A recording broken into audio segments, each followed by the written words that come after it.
Hare Krishna, happy Kartik to all of you. और जैसे कि कार्तिक का काउंटडाउन शुरू हो गया और अभी हम कर रहे हैं गोपी गीत। तो आज हम कर रहे हैं गोपी गीत का श्लोक नंबर 17। उससे पहले मंगलाचरण। ओम अज्ञानतिमिरान्धस्य ज्ञानञ्जनशलाखया चक्षुरुन्मिलितं येन तस्मै श्री गुरुवे नमः।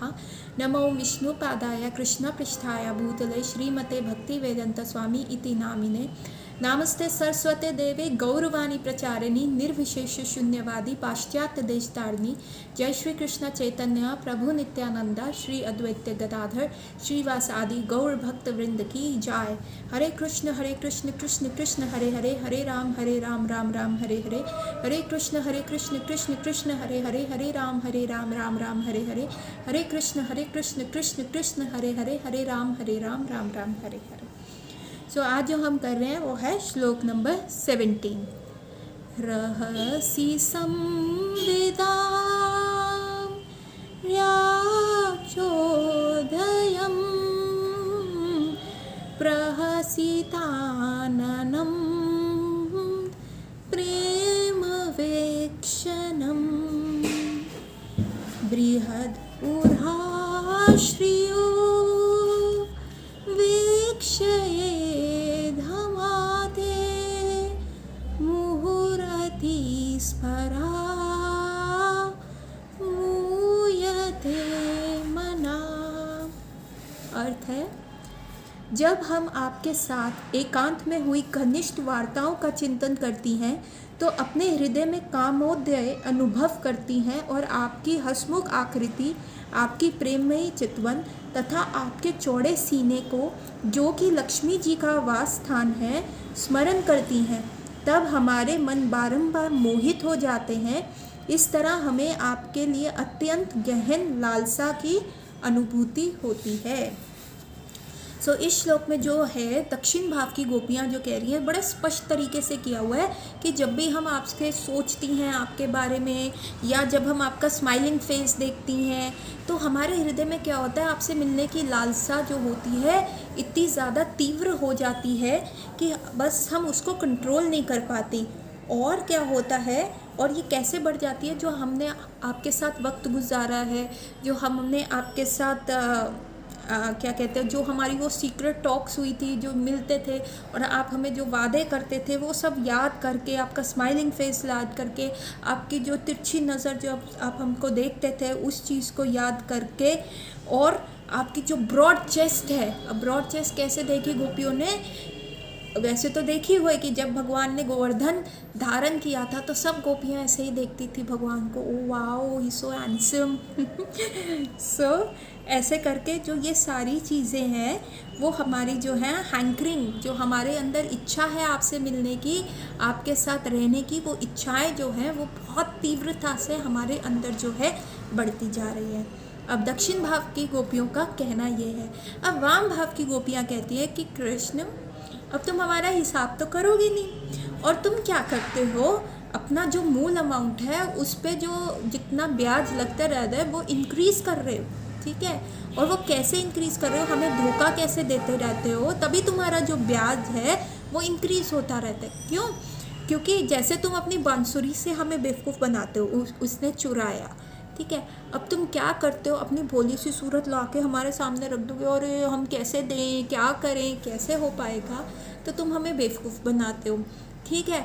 फिर तुम क्या करते हो, अपनी स्माइलिंग फेस से हमारा दिल पसाजने की कोशिश करते हो। मतलब पहले तो तुमने चोरी की, फिर सीना चोरी करते हो, हमें बेवकूफ़ बनाते हो। और हमें बेवकूफ़ कैसे बनाते हो, कभी अपनी तिरछी नज़रों से हमें देखोगे, कभी इग्नोर करोगे, फिर कभी तिरछी नज़रों से हमें देखोगे तो हम क्या है बेवकूफ़ बन जाती है। अरे हम यकीन कर लेते हैं, अरे ये तो दे देगा।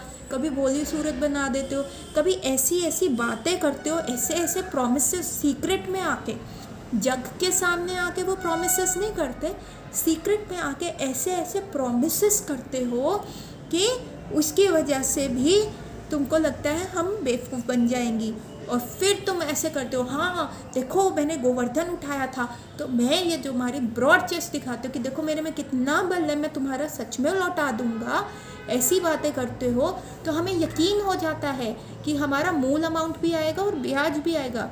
ब्याज की तो छोड़ो, हमारा मूल अमाउंट भी नहीं आ रहा। तुम कैसे कठोर हो, कितने गंदे हो कि तुम ऐसे करते हो। और जो तुम्हारा ये वक्षस्थल है ना, जो लक्ष्मी जी का स्थान हुआ करता था, वो भी नहीं है, वो इतना हार्ड हो गया है। क्यों हार्ड हो गया है? क्योंकि उनके भृगु ऋषि ने उसके ऊपर मारा था तुम्हें। ठीक है, तो ये कथा आई है कि जब भृगु ऋषि जो थे वो सारे कलयुग शुरू होने वाला था, तो सारे जो ऋषि मुनि थे उनको टेंशन हो गई कि हम ना एक बहुत अखंड हवन करेंगे जिससे कलयुग का बैड प्रभाव जो है हम पे ना पड़े। तो उन मुनियों द्वारा किया गया जो हवन था, उस हवन में क्या हुआ था कि सबने कहा कि अब अग्र पूजा, जो सबसे पहली पूजा है, किसको करें। मतलब किसी ना किसी देवी देवता को ये पूजा धारण करनी ज़रूरी है, नहीं तो हमारा जो ये है वो सफल होगा नहीं। तो ये सारी सोच के भृगु मुनि ने कहा कि चलो अब टेस्ट करता हूँ कि कौन ज़्यादा ये इसके लायक है, क्या वो ब्रह्मा जी हैं, क्या वो शिव जी हैं, या वो विष्णु जी हैं। तो सबसे पहले वो ब्रह्मा जी के पास गए और उन्होंने वहाँ पे, क्योंकि वो भृगु मुनि ब्रह्मा जी के पुत्र हैं, तो वहाँ जाके उन्हें प्रणाम नहीं किया। तो ब्रह्मा जी को बड़ा गुस्सा आया। ठीक है, उसने कहा कि कैसा ये बच्चा हो गया है, मेरा मैनर्स नहीं है क्या इसमें। और ब्रह्मा जी उसको ना श्राप देने के लिए हो गए थे। तो भृगु मुनि वहाँ से भाग गए। तो ये उन्होंने क्राइम किया अपने माइंड से। ठीक है, उसके बाद वो शिव जी के साथ गए। अब शिव जी के भाई हैं भृगु मुनि, तो शिव जी भागे, अरे मेरा भाई आया, मैं गले लगा लूँ। तो भृगु मुनि ने अपने शब्दों से कहा, अरे तुम कैसे से हो, मुझे दूषित कर दोगे, मैं तो स्नान करके आया हूँ, तुम प्लीज़ मुझसे दूर रहो, तुम्हारे जो बॉडी की एशेस है वो मेरे शरीर पे लग जाएंगी, तुम तो कहाँ शमशान में रहते हो, तुम्हारे में बेसिक हाइजीन नहीं है। तो भृगु मुनि की शब्द सुन के जो शिव जी थे उनको बहुत गुस्सा आया। वो अपना त्रिशूल लेके भृगु मुनि के पीछे भागे और वो फटाफट वहाँ से भाग गए। और उन्होंने कहा नहीं थी, ब्रह्मा जी से मैंने मन से क्राइम किया, ये शब्द नहीं बोले, थॉट से किया। तो ब्रह्मा जी इतने एजिटेट हो गए। तो ऐसा जो ऋषि ऐसे जो एजिटेट हो जाए उनको हमें यह अग्र पूजा नहीं दे। फिर वहाँ पे गए शिव जी से, उनको शब्दों से अपमान किया और वो भी एजिटेट हो गए, तो ऐसे हमें नहीं करना। और फिर जो होता है, भृगु मुनि आए विष्णु जी के पास और विष्णु जी वहाँ पे ऐसे करके सो रहे थे। तो विष्णु जी ने क्या किया, अपना जो भृगु ऋषि ने अपना जो चरण है वो विष्णु जी के वक्षस्थल पे बहुत तेज से मारा और विष्णु जी उठ गए और उन्होंने भृगु मुनि का चरण पकड़ लिया और कहा, अरे क्या मैं आपके पैर को रब कर सकता हूँ, क्या मैं आपके पैर को रब करूँ, मेरा हृदय बहुत कठोर है, ये मेरा जो वक्षस्थल है वो बहुत ज़्यादा कठोर है, तो क्या मैं आपके इस पैर को रब कर सकता हूँ, क्या मैं आपकी मदद कर सकता हूँ। तो भृगु मुनि ने कहा नहीं। भृगु मुनि के आंखों में से आंसू आने लगे और वो विष्णु जी के चरण पड़ गए कि सबसे बड़ा असॉल्ट जो होता है वो बॉडी से होता है। किसी को आप माइंड में सोच लो कि हाई वो कितना गंदा है, ऐसा है, वो वैसा है, उसको कोई फ़र्क नहीं पड़ेगा क्योंकि आपके थॉट्स में चल रहा है। दूसरा क्राइम क्या, वो वर्ड से, अगर आप किसी को गाली गलौज करते हो तो ठीक है, वो भी गाली गलौज आपको रिटर्न में कर देगा। लेकिन थर्ड जो होता है कि अगर आप किसी को असॉल्ट करते हो, मार के उसको हार्म करते हो, उसको थप्पड़ लगा देते हो, तो फिर क्या होगा, पक्की जो होती है लड़ाई डेफिनेटली होएगी। तो उन्होंने भृगु मुनि ने कहा मैंने सबसे हार्ड जो असॉल्ट किया था वो विष्णु जी का था और वो इतने हम्बल रहे और फिर भी ऐसे। तो यहाँ पे गोपियाँ उसी कहानी को कह रही हैं कि वैसे जो तुम दिखाते हो ना, तुम्हारे जो शब्द हैं, जो तुम वाक चातुरता अपने शब्दों के बारे में कहते हो, जो तुम्हारे जो शब्द हैं ना वो बेवकूफ़ बनाते हैं हमें और कुछ नहीं करते। और जो तुम स्माइल दिखा के अपना इनोसेंट फेस दिखा देते हो तो वो भी तुम हमें बेवकूफ़ी बना रहे होते हो।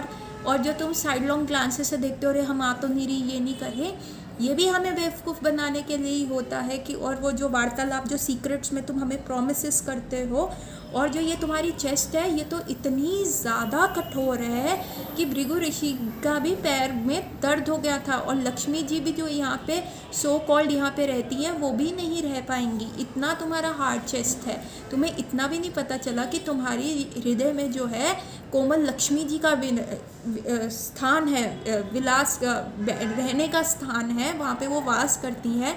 और तब भी तुम्हें सब अंतर्यामी हो और तब भी तुमने ऋषि के पैर वहाँ पे पड़ा दिए। तुम कैसे से हो, इस वक्षस्थल में लक्ष्मी जी रहती हैं और फिर भी तुम्हें पता था, तुम अंतर्यामी हो कि तुम्हारे ऊपर ऋषि आएंगे और वो तुम अपने चरण ऐसे करेंगे, तब भी तुमने ऐसा होने दिया। तो तुम जो है अपना जो क्या कहते हैं हमें बेवकूफ़ बनाते हो, और ये बेवकूफ़ बनाने में हम पागल हैं, हम बेवकूफ़ बन जाती हैं, और हमारे हृदय में तुमसे मिलने की जो लालसा होती है वो और बढ़ जाती है और बढ़ जाती है, और उस वजह से तुम्हारा जो, और फिर तुम क्या करते हो, बंसी बजाते हो, और जो हमारे हृदय में वो प्रेम तुम्हारे लिए बढ़ता है, फिर वो बंसी के साथ कंस्पायर करके फिर चुरा लेते हो। मतलब जो हम थोड़ी बहुत पूंजी इकट्ठी करते हैं, फिर रात को बंसी बजती है और कर देते हो।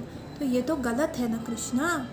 तो ये गोपियाँ जो हैं, दक्षिण भाव की गोपियाँ ऐसे भगवान को बोल रही हैं। कमिंग टू श्लोक नंबर 18। व्रजावनाक्षां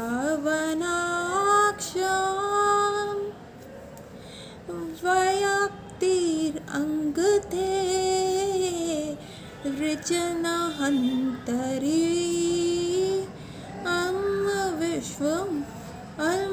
विश्वमङ्गलम् त्यजमनाक्जनास् त्वत्स्पृहात्मनं स्वजनहृदयरुजं यन्निशोदनाम्। इसका अर्थ है, हे प्रियतम, आपका सर्व मंगलमय प्राकट्य व्रज के वनों में रहने वाले कष्ट को दूर करता है। हमारे मन आपकी स्निग्धता के लिए ललायित हैं। स्निग्धता मतलब स्निग्ध, पास रहने में।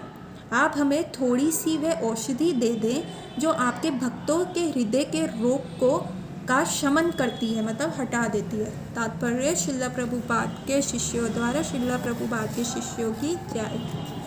आचार्यों के अनुसार भगवान कृष्ण से गोपियाँ अपने स्तनों पर उनके चरण कमल को रखने की बारंबार विनती करती हैं। गोपियाँ भौतिक काम की शिकार नहीं हैं, अपितु वे भगवान के शुद्ध प्रेम में लीन रहने वाली हैं। अतएव वे अपने सुंदर स्तन उन्हें अर्पित करके उनके चरण कमलों की सेवा करना चाहती हैं। संसारी यौन इच्छा के शिकार भौतिकवादी व्यक्ति कभी नहीं समझ पाएंगे कि ये प्रेम व्यापार किस तरह शुद्ध आध्यात्मिक स्तर पर घटित होता है। यही तो उनका दुर्भाग्य है। तो जो गोपियों का लव है वो ट्रू लव है, जैसे कि हम पहले किया कि गोपियों का जो सेंटर है वो हमेशा भगवान कृष्ण के अराउंड ही जो है चलता है। इसलिए जो भौतिक लस्ट है, यहाँ पे लस्ट है और वहाँ पे लव है, तभी यहाँ पे गोपियाँ कहते कृपया कर आप अपने चरण जो है हमारे स्तनों पे रख दीजिए। तो यहाँ पे जो गोपियाँ कह रही हैं, जो दक्षिण भाव की गोपियाँ कह रही है कि अरे आप तो जंगल में कभी भी कोई भेदभाव नहीं करते, आप किसी भी प्राणी को अपने चरण कमल दे देते हो, चाहे कालिया हो, चाहे वो घास हो, चाहे कितने असुर आते हैं, तब भी आप अघासुर की गुफा में भी चल गए, वहाँ पे भी आपने अपने चरण कमल दे दिए। तो हमें भी वो थोड़ी सी औषधि दे दो, हमें भी अपने चरण कमल का सानिध्य दे दीजिए कि हम आपके पास रह सकें, मतलब आपके चरणों में रह सकें, हम आपकी मेड सर्वेंट्स बन सके। लेकिन कृष्ण जो है ऐसा नहीं कर रहे, वो मतलब तर्क वितर्क कर रहे हैं। ठीक है, तो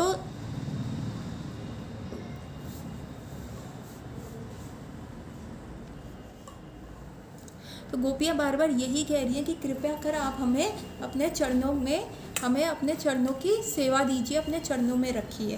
तो जो ये तो हो गई जो आपकी दक्षिण भाव की गोपियाँ कह रही हैं। अब वाम भाव की गोपियाँ कह रही हैं कि आपने क्या किया है, हम रिस्पेक्टेबल फैमिलीज़ की गर्ल्स को रात को बुलाया, पहले बंसुरी बजाई, हमारा धन चुराया, और जब हमने अपना धन वापस लेने के लिए आए तो आपने उसके ऊपर क्या ब्याज लगाया। कैसे ब्याज लगा?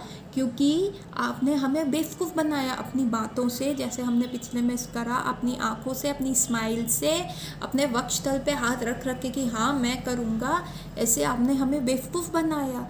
और अब जब हम कह रही हैं कि इसका मोल करो, इसका मोल इसलिए करो, या तो आप हमारे को अपने चरणों का सानिध्य दे दो, या आप हमारा वो प्रेम लौटा दो। तो आप क्या कर रहे हो, आप ये कुछ भी नहीं कर रहे। आप क्या कर रहे हो, सिर्फ हमारी एक्सपेक्टेशंस बढ़ाए जा रहे हो, और उससे क्या हो रहा है, हमारी मिजरीज बढ़ रही हैं। आप बस ये कह रहे हो नहीं मैं कल दे दूंगा, नहीं मैं परसों दे दूंगा। अगर किसी ने आपका उधार लिया और आप उधार मांगने जाते हो और वो बंदा कह रहा है नहीं मैं कल दे दूंगा, मैं परसों दे दूंगा, मैं तरसों दे दूंगा, मैं तब दे दूंगा, तो ऐसा जब होता रहेगा